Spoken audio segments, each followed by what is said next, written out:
The laughter from the studio audience came in uneven waves now, some claps landing too early, others dying out awkwardly.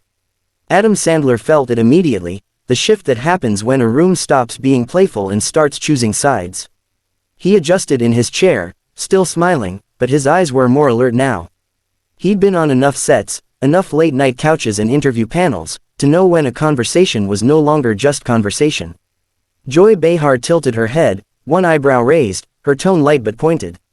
She talked about how comedy, especially comedy from the 90s and early 2000s, had to be re-examined, because audiences were more aware now. Adam nodded, letting her finish, then replied calmly that comedy was always a reflection of its time, that what mattered most was intention. He emphasized that his work was never about tearing people down, but about exaggerated characters and absurdity. Joy smiled, but it didn't quite reach her eyes. She jumped back in before Adam could finish his thought, suggesting that intention didn't erase impact. Her words were careful, but the implication hung in the air, that Adam's brand of humor belonged to an outdated era. A few murmurs rippled through the audience. Whoopi leaned back, arms crossed, watching closely, sensing the tension building but not stepping in yet. Adam tried to steer things back toward humor. He joked about how half his movies were basically excuses to hang out with his friends and make people laugh. The audience laughed, this time more confidently, and for a brief moment, it seemed like the storm might pass. But Joy wasn't done. She leaned forward again, her voice firmer now, asking why comedians like him resisted growth, instead of fully embracing modern sensibilities. That word, resisted, stuck with him. Adam's smile faded just slightly. He responded that growth didn't mean erasing the past or apologizing for making people laugh. He spoke about fans who still came up to him decades later, quoting lines from movies that got them through rough times. His voice wasn't loud, but it carried weight, and for a second, the studio fell quiet. Joy interrupted him again. She said comedy shouldn't be measured by nostalgia alone and implied that clinging to old praise was a way to avoid accountability. This time, the interruption was obvious. Adam stopped mid-sentence, blinked once, then looked directly at her. The easygoing, laid-back persona people associated with him was still there, but now it was paired with something firmer, something unmistakably serious. He asked, politely but clearly, if he could finish his point. The audience reacted with a mix of gasps and applause. Joy leaned back, slightly surprised, but waved her hand as if granting permission. Adam continued, explaining that comedy, like music or film, evolves naturally, but that doesn't mean every past note was wrong. He said he welcomed criticism, but not when it dismissed entire bodies of work, or the people who connected with them. The energy in the room thickened. Sarah Haynes shifted uncomfortably in her seat. Sonny Hostin glanced toward the producer's table, sensing things were edging toward a line daytime television rarely crossed. Joy responded sharply, saying that being challenged wasn't the same as being dismissed, and that powerful figures in entertainment had a responsibility to listen more than they spoke. That did it. Adam leaned forward now, resting his forearms on his knees. His tone remained controlled, but the warmth was gone. He said listening was important, but so was being allowed to speak without being cut off. He pointed out, without raising his voice, that Joy had interrupted him repeatedly. The studio audience reacted audibly this time, a low collective, ooh, echoing through the room. Joy bristled. She shot back that interruptions were part of conversation and that Adam was being defensive. Her words came faster now, less polished. Adam shook his head slightly, a small gesture, but one that spoke volumes. He said this wasn't defensiveness, it was frustration. He hadn't come on the show to be lectured or reduced to a stereotype of outdated comedy. Whoopi finally stepped in, attempting to smooth things over. She joked about how comedians arguing about comedy was very on brand for the show. There was scattered laughter, but the tension didn't break.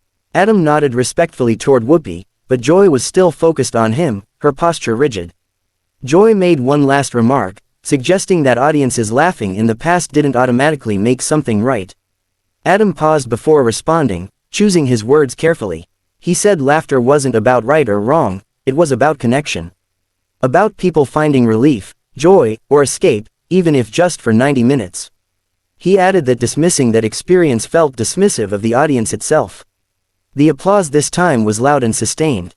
Joy's expression hardened. She crossed her arms and said something under her breath that didn't quite reach the microphones, but the cameras caught her lips moving. A producer's voice crackled faintly through the host's earpieces, urging them to move on. Whoopi glanced at the clock, then back at Adam. Adam sat back, exhaling slowly. He looked around the set, at the audience, at the cameras, and finally at Joy. There was no anger on his face, just disappointment. He said he'd come to promote a movie, not to be framed as a symbol of what was wrong with comedy. His voice was steady, but the emotion underneath was clear. The room went quiet again.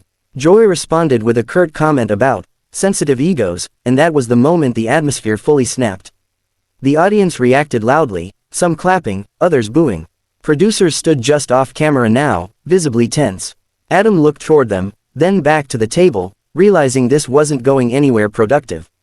He nodded once, almost to himself. And in that silence, heavy, charged, impossible to ignore, everyone could tell that something had gone off script, and there was no easy way to rewind it. Adam stood up slowly, not in a dramatic flourish, but with the quiet finality of someone who had made a decision. The movement alone triggered a fresh ripple through the audience. Chairs creaked. Someone in the front row whispered, "Oh wow." The cameras tightened their focus, catching the moment from multiple angles, as if instinctively aware this was no longer just daytime chatter, it was a turning point. Whoopi raised her hands slightly, trying once more to de-escalate. She said they were running short on time and suggested they pivot back to the movie. But the rhythm of the conversation was already broken. Joy leaned back in her chair, lips pressed thin, her body language signaling she felt challenged rather than conciliatory. Adam glanced at her, then at Whoopi, and spoke calmly. He said he respected discussion, even disagreement, but he wasn't comfortable staying in a space where he felt talked over and mischaracterized. His words weren't sharp, but they landed heavily. The audience applauded again, louder now, some people rising slightly from their seats before sitting back down, unsure whether standing ovations were appropriate for talk show standoffs. Joy scoffed audibly. She remarked that walking away was very convenient when things got uncomfortable. That comment reignited the tension instantly. Adam paused, one hand resting on the back of his chair, and turned toward her.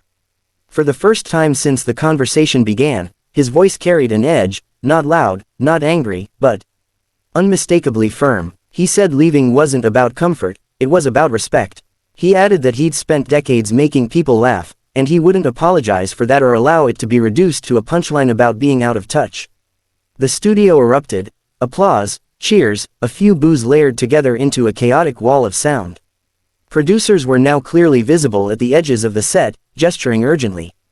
A stage manager mouthed words toward Whoopi, who nodded reluctantly. Joy tried to interject again, but her microphone volume dipped slightly, just enough to be noticeable. That detail didn't go unnoticed by the audience, whose reaction turned sharper, more vocal. Adam took a breath and straightened up. He thanked the audience for their time and support, then nodded politely toward Whoopi and the other hosts. When his eyes returned to Joy, there was no triumph there, only a restrained, almost weary resolve. He wished her well, then turned and began walking off the set. The moment he crossed the invisible boundary between the panel and backstage, the show descended into controlled chaos. The audience buzzed with conversation, some people still clapping, others shaking their heads. Whoopi attempted to regain control, addressing the cameras with practiced professionalism, assuring viewers that the view welcomed passionate debate. Joy sat rigidly, her expression unreadable, as if replaying the exchange in her head. Backstage, Adam was met by a flurry of activity. His publicist hurried toward him, speaking in hushed tones, while a producer offered apologies that sounded both sincere and rushed. Adam listened quietly, nodding, but his mind seemed elsewhere. He wasn't shaking, wasn't angry, just thoughtful, processing how quickly a routine appearance had turned into something far bigger. Within minutes, clips of the confrontation were already circulating online. Phones lit up in the green room as notifications poured in.